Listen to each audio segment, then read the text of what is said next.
Glória a Deus. Meus queridos irmãos, graça e paz a todos. Muito obrigado. Deus abençoe muito vocês. Podem sentar-se um instante.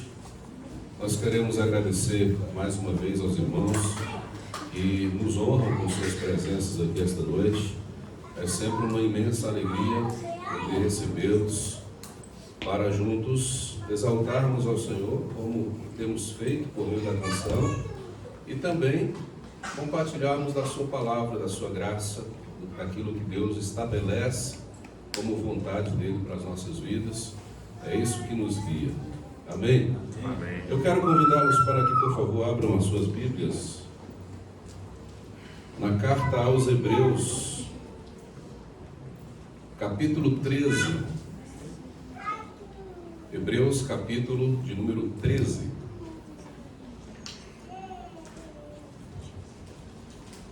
Nós vamos ler a partir do 8º versículo. Perdão, é isso mesmo. Hebreus, capítulo 13, a partir do versículo de número 8.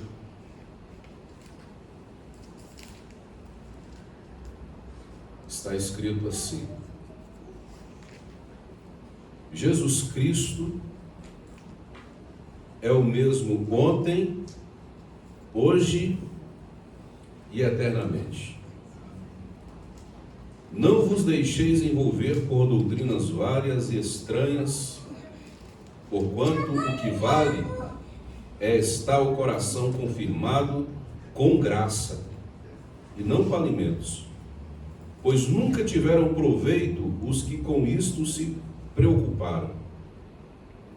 Possuímos um altar, do qual não tem direito de comer os que ministram no tabernáculo, pois aqueles animais cujo sangue é trazido para dentro do Santo dos Santos pelo sumo sacerdote como oblação pelo pecado, têm o corpo queimado fora do acampamento. Por isso foi que também Jesus, para santificar o povo pelo seu próprio sangue, sofreu fora da porta. Saiamos, pois, a ele, fora do arraial, levando o seu vitupério. Na verdade, não temos aqui cidade permanente, mas buscamos a que há de vir. Por meio de Jesus, pois, ofereçamos a Deus sempre sacrifício de louvor, que é o fruto de lábios que confessam o seu nome. Somente até aqui. Vamos orar? Senhor, nós estamos diante da Tua presença, nós estamos diante da Tua palavra. O Senhor é quem sabe perfeitamente quais são as nossas necessidades mais profundas, mais íntimas. Por isso, alcança-nos no âmago do nosso ser. Comunica ao nosso interior a Tua palavra para que isso produza a verdadeira transformação. E assim o Teu nome seja glorificado. Amém. Os irmãos hebreus recebem esta missiva, esta carta, escrita por quem a gente não sabe,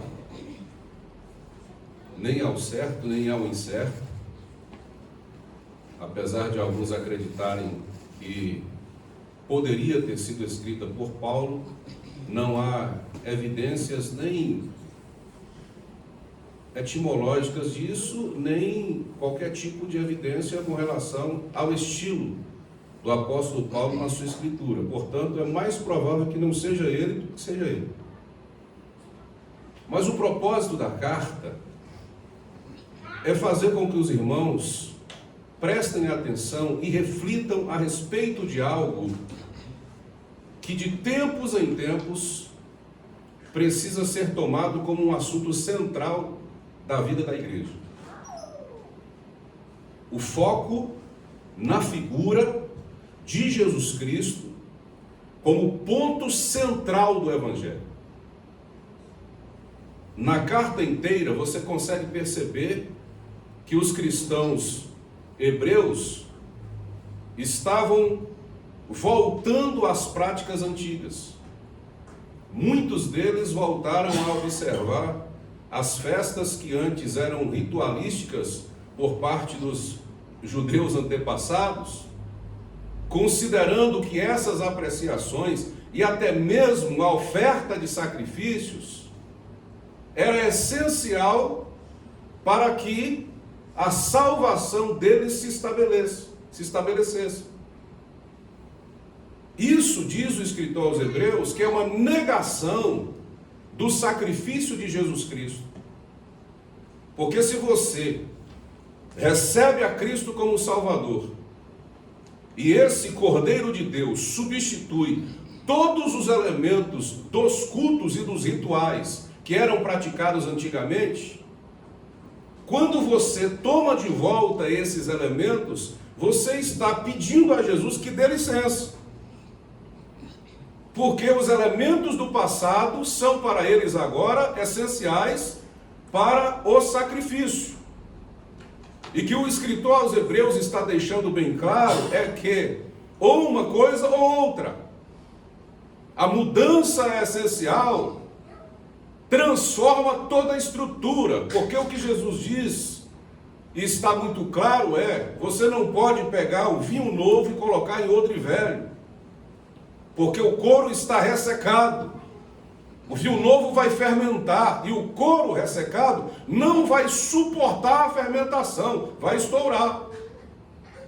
Você não pode pegar um pedaço de tecido novo para reparar uma roupa velha, uma roupa que já está rota, em processo de corrupção, de envelhecimento, porque o tecido novo vai romper mais rapidamente ainda o tecido velho.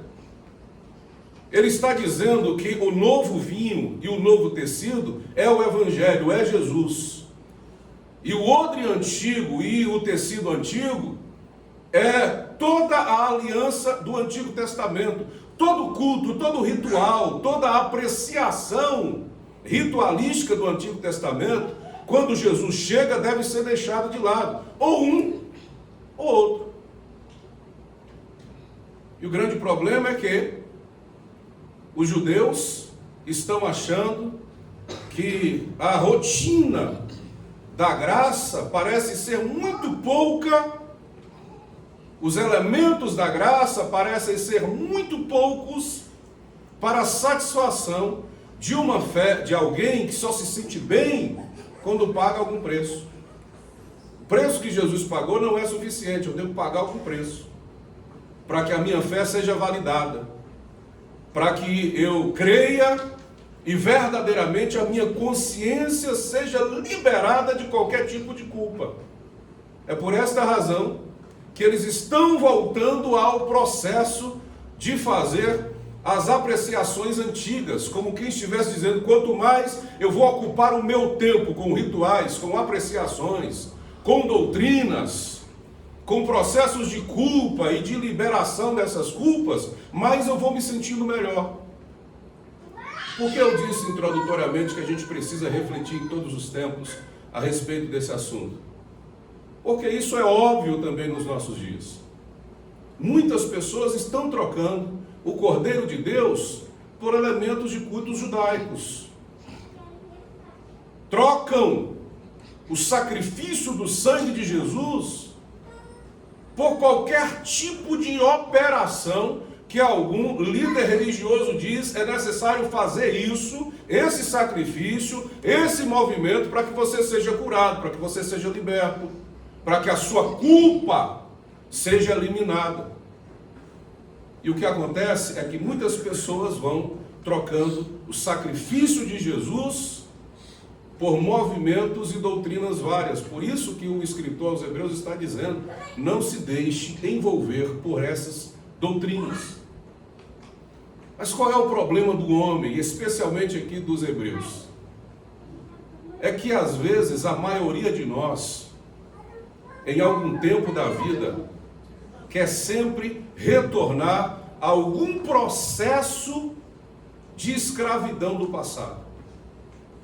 especialmente pessoas que passaram muito tempo em determinado ambiente escravagista, mesmo que essa pessoa se liberte, com o passar dos anos, ela vai sentir, não é uma nostalgia, mas é uma saudade inconsciente do tempo que ela passou no processo de escravidão. Alguns processos psíquicos na mente nossa, irmãos, que são impressionantes. Por que, por exemplo, que uma moça se apaixona pelo próprio sequestrador, seu violentador, aquele que operou o maior medo da sua existência, mas de alguma forma ela vai criando algum processo de intimidade, de afetividade com aquela figura, com aquela pessoa, que por mais que ela seja liberta do cativeiro, em algum tempo aparece uma necessidade de reencontrar com aquela pessoa com quem ela teve um relacionamento de pavor. Por que eu estou falando aqui parecendo um feminista,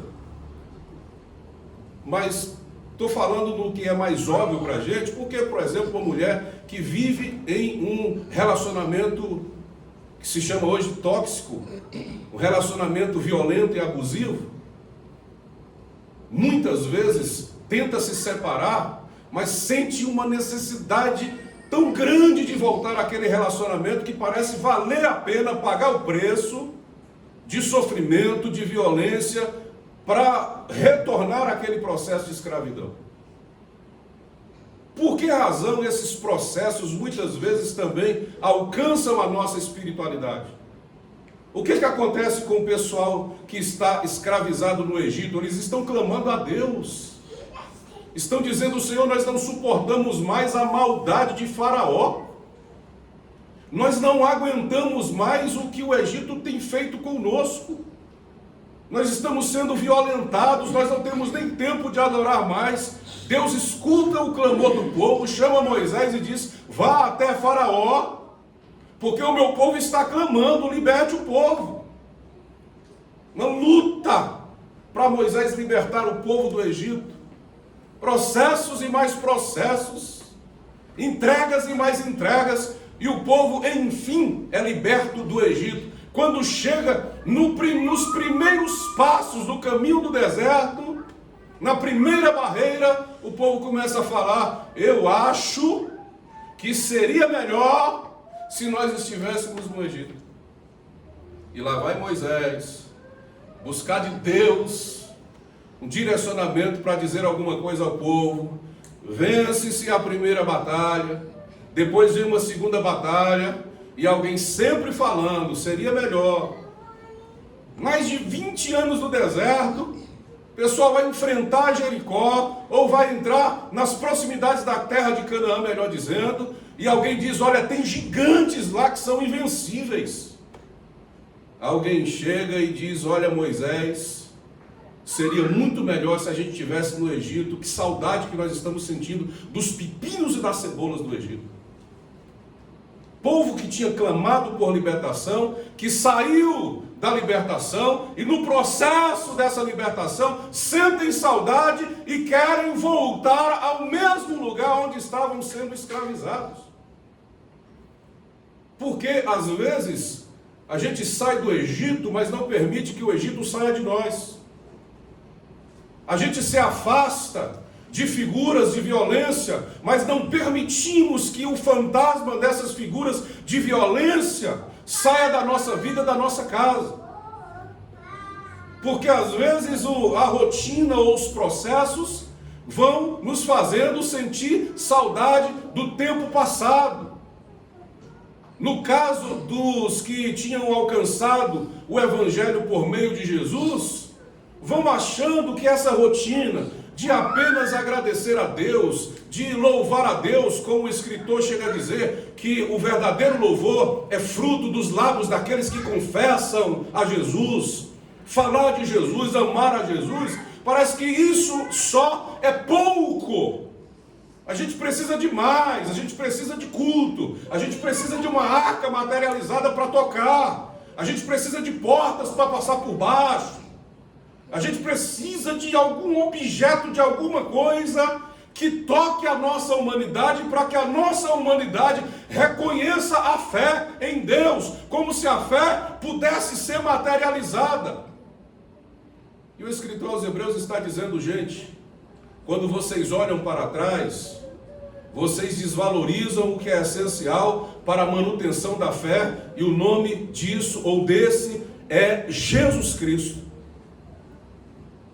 O que os hebreus estavam fazendo? Estavam dizendo, vamos reverenciar mais a Moisés. Vamos elevar o nome de Moisés dentro da nossa comunidade. E o escritor aos Hebreus pergunta, quem é maior? Moisés ou Jesus? Não é Jesus? E por que vocês querem reverenciar mais a Moisés? Vamos reverenciar mais a figura do nosso pai Abraão dentro da nossa comunidade. O escritor pergunta, quem é maior? Abraão ou Jesus? Se é Jesus, por que você quer trocar Jesus por Abraão? Vamos valorizar mais a presença dos anjos, que foram, afinal, aqueles que levaram os 10 mandamentos ao nosso pai Moisés. E a figura, e o escritor aos Hebreus pergunta, quem é maior, Jesus ou os anjos? A quem o pai disse que se sente à sua direita? Foi aos anjos ou foi a Jesus? Se Jesus é maior, vamos respeitar Moisés, mas Moisés tem o seu lugar como figura de autoridade, mas não merece e não pode ser reverenciado como se é reverenciado o nome de Jesus. Vocês ficam tentando melhorar o culto de vocês, trazendo elementos do passado, porque parece que Jesus precisa se adequar aos tempos. Jesus precisa se adequar ao momento. E eu não estou dizendo aqui que as plataformas não são modificadas. As plataformas são modificadas. Antigamente não tinha templo. Hoje é quase inconcebível uma realização de culto sem que você tenha um lugar próprio para reuniões. Antigamente a gente não tinha internet, claro. Hoje você não pode viver uma vida alienada do modo como a comunidade ou a humanidade se comunica. A sociedade se comunica, é natural. As plataformas vão sendo modificadas. Antigamente se escrevia na argila, na pedra, no papiro, no couro. Depois veio o papel. Hoje nós temos várias plataformas digitais, mas a letra, as palavras continuam sendo as mesmas. As plataformas vão sendo modificadas, mas o essencial, que é a escrita e a leitura, continua sendo a mesma.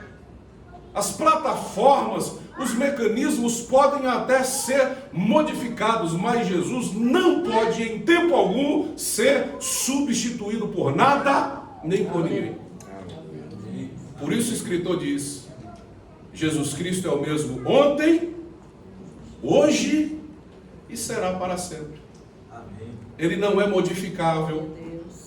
Eu não posso colocar uma maquiagem em Jesus de acordo com o figurino que eu quero que ele use.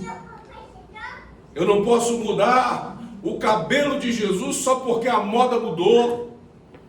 Eu não posso colocar outro tipo de roupa em Jesus a não ser aquela que eu sei que ele usou. Eu não posso mudar as palavras da boca de Jesus para atender esta geração de pessoas que quer apenas pregações e mensagens coaches. Não posso.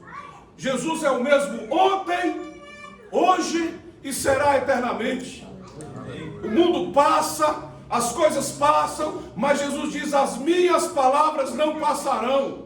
Significa, primeiro, que elas se cumprem. Segundo, que elas valem para toda a eternidade. Não precisam ser modificadas. No livro de Apocalipse, ele disse, João, não acrescente nem tire uma vírgula dessas palavras. Porque essas são as minhas palavras. As palavras dos filósofos podem até serem acrescentadas, modificadas, seus raciocínios lógicos podem ser até considerados ilógicos, mas as palavras de Jesus, elas permanecem poderosas para sempre. Aleluia. Ele é o mesmo ontem, hoje e eternamente. E o que está sendo aconselhado aqui nesse texto, especialmente numa linguagem figurada, numa metáfora linguística maravilhosa? O escritor aos Hebreus está dizendo: olha, vocês querem permanecer dentro do sistema de culto dos judeus antigos. Vocês querem permanecer dentro da cidade de Jerusalém, dentro do templo onde os sacrifícios eram oferecidos. Mas vocês sabem que o corpo do cordeiro, cujo sangue era levado para dentro do altar, o corpo desse cordeiro não era morto dentro do templo. Não era morto, nem sacrificado e nem queimado dentro da cidade de Jerusalém. Era queimado do lado de fora. Havia um cordeiro que era queimado do lado de fora. Inclusive, os que praticavam os cultos, os levitas, por exemplo, os sacerdotes, não tinham direito de se alimentar desse corpo que estava do lado de fora. Por que razão? Porque esse corpo só pode ser observado por quem também estiver do lado de fora. E ele estava dizendo: Jesus é esse cordeiro. É esse cordeiro que sai do sistema religioso de Jerusalém. É esse cordeiro que não participa dos rituais de culto do templo de Jerusalém, porque ele não cabe dentro da religiosidade de Jerusalém. Ele está do lado de fora. E ele diz: saiamos, pois, a ele fora do arraial. Por quê? Porque Jesus está do lado de fora. Jesus, queridos, não se adequa aos sistemas, não se prende aos sistemas. Jesus está sempre do lado de fora dos sistemas. Quando os sistemas começam a se embaraçar, muitas coisas começam a ser inventadas. Deus começa a ser formatado de acordo com o quadradinho aqui. Esse é o meu quadrado, esse é o meu quadrangular. Quase eu falo o nome de uma igreja. Esse é o meu processo universal. Deus está aqui. Esse aqui é de determinada doutrina, e esse aqui é de determinada doutrina. Você vai sistematizando Deus e vai tentando prender Deus, prender Jesus dentro de um esquema. E Jesus diz: dá licença, dá licença, dá licença, eu não sou preso, nem serei preso a qualquer tipo de sistema que exista nesse mundo. O escritor aos Hebreus diz: Jesus está sempre do lado de fora. Aleluia. E é lá que nós nos encontramos com Ele. É do lado de fora, queridos irmãos, que o nosso sacrifício é autenticado aqui dentro. Ou seja, aqui é uma plataforma de culto, aqui é um ambiente de adoração a Deus em comunidade. Mas esse sacrifício nosso, essas canções que nós cantamos, essa palavra de Deus que nós pregamos, só é validada quando nós vivemos com Jesus do lado de fora. Você entende isso? Porque tem muita gente fazendo um espetáculo teatral dentro do ambiente religioso. Isso é fácil. Esses mecanismos a gente aprende com o tempo. Cantar, pregar, dirigir, fazer representações de culto, de adoração e de louvor, a gente aprende. E é bom quando você vem para esse lugar e derrama o seu coração diante de Deus, quando uma música te toca, quando uma palavra te pega. Mas não vai valer de nada se eu sair daqui e do lado de fora eu me esquecer quem é Jesus. Eu posso ser um bom pregador dentro desse ambiente de culto, mas quem sou eu dentro da minha casa com a minha família? Quem sou eu na minha vizinhança? Quem sou eu com as pessoas com quem eu trabalho? Eu posso fazer muito bem qualquer tipo de representação litúrgica, eu posso ser o melhor crente dentro desse ambiente, desse lugar, mas quem sou eu do lado de fora? É lá que o nosso culto é verdadeiramente autenticado por Deus. É por esta razão que o escritor aos Romanos, que é o apóstolo Paulo agora, capítulo número 12, ele diz que nós somos um culto racional, um sacrifício vivo. O que ele está dizendo? Isso não acontece apenas nas nossas cerimônias de culto. Isso acontece na vida, porque nós somos um culto de Deus na vida. As pessoas olham para nós e nos leem como os cultos de Deus, como adorador de Deus. A samaritana perguntou a Jesus onde é que Deus deveria ser adorado, se era lá no monte ou se era no templo em Jerusalém. O que Jesus disse? Nem lá nem cá. Os verdadeiros adoradores adorarão ao Pai em espírito e em verdade. E isso não está linkado a um ambiente geográfico. Não é apenas nesse lugar que eu adoro a Deus. Eu tenho que adorar a Deus na vida. O louvor do qual o escritor aos Hebreus está dizendo, não é apenas a música que sai da minha boca, é também, mas é principalmente o meu testemunho, não apenas oral, mas comportamental do lado de fora, na vida, onde as pessoas estão me assistindo. Lá é o verdadeiro lugar onde eu me encontro com Jesus. Do lado de fora, diz o escritor aos Hebreus, é o lugar onde verdadeiramente nós somos santificados. Aleluia. E você já deve ter ouvido dezenas de vezes a história daquele menininho que era filho de um pastor e que perguntou à mãe dele: mamãe, será que a gente não poderia morar na igreja? Por quê? Porque na igreja meu pai é um santo. Meu pai é um homem de Deus. Na igreja ele é tão bom. Dentro de casa é um espírito baixo, espírito das trevas. Então o culto verdadeiro e o encontro verdadeiro com Jesus acontece do lado de fora. O que a gente faz aqui é autenticado do lado de fora, onde a cruz foi levantada, onde o Filho de Deus derramou o seu sangue para promover a nossa salvação. É do lado de fora que todo e qualquer tipo de sacrifício vai valer a pena. Ele diz: saiamos a ele do lado de fora das portas, do lado de fora do arraial, para participar do seu vitupério, ou seja, da sua vergonha, da sua humilhação. Então, participar da vergonha, da humilhação de Jesus, por confessar o nome de Jesus, é o verdadeiro sacrifício. Hoje, desculpa estar dizendo isso, mas banalizou-se a palavra perseguição. Todo mundo que é pego em algum tipo de processo corrupto, coloca uma Bíblia debaixo do braço e diz: eu estou sendo perseguido. Eu estou sendo perseguido. E a pergunta é: você está sendo perseguido por quê? Pelo nome de Jesus? É porque você é realmente crente? Porque esse deve ser o verdadeiro peso da perseguição sofrida por amor do Evangelho. Eu sei que os nossos irmãos dos tempos antigos eram verdadeiramente perseguidos, porque confessavam o nome de Jesus, porque não se dobravam diante de Baal, porque não se prostravam diante do imperador César, porque não se vendia à corrupção humana. Então esse é o verdadeiro sentido de uma perseguição que é feita, que é realizada pelo nome de Jesus. Quando você é crente, quando você não se vende, quando alguém te oferece algo em benefício seu, mas que é algo corrupto, e você diz: eu não faço isso porque eu sirvo a Deus.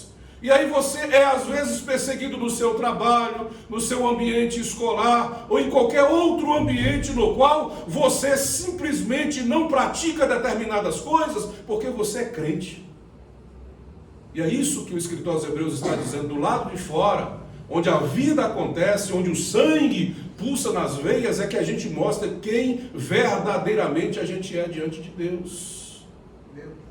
Quem verdadeiramente merece o nosso sacrifício e as nossas guerras. Quando o apóstolo Paulo, encerrando a sua carta última a Timóteo, diz: combati o bom combate, acabei a carreira, guardei a fé, o que ele estava dizendo? O que é um bom combate? É um combate que foi realizado pelo motivo certo. Nem todo combatente pode dizer isso no fim da sua guerra. Por que eu combati? Por que eu matei pessoas? Por que eu arrisquei a minha vida? Por que eu saí ferido? Qual foi o motivo da minha guerra? Será que foi um bom combate? Quais eram as minhas verdadeiras motivações? Você já deve ter ouvido a história de dois exércitos que estavam em guerra e eles decidiram fazer um acordo para cessar a guerra.